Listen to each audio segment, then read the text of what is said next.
तिकडे लातूरमध्ये जात प्रमाणपत्र न मिळाल्यानं तरुणानं आत्महत्या केली होती आणि हे प्रकरण आता गंभीर वळणावर आलं। सदोष मनुष्यवधाचा गुन्हा दाखल करण्याची मागणी केली जाते।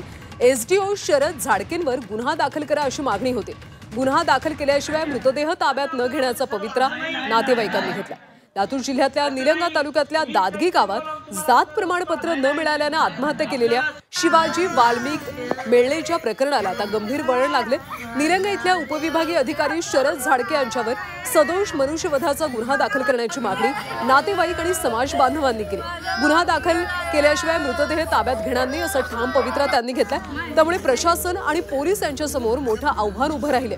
वर्षभरापूर्वी शिवाजी मेळणे यांनी आपल्या मुलांसाठी महादेव कोळी जातीचं प्रमाणपत्र मिळवण्यासाठी अर्ज केला होता। मात्र प्रमाणपत्र न मिळाल्यानं मुलांना शिष्यवृत्ती आणि शैक्षणिक सुविधा नाकारण्यात आल्या। मजुरी करून घर चालवणाऱ्या पित्याला लेकरांच्या भविष्याची काळजी होती आणि याच मानसिक तणावाखाली त्यांनी टोकाचं पाऊल उचलल्याचं नातेवाईकांचं म्हणणं आहे।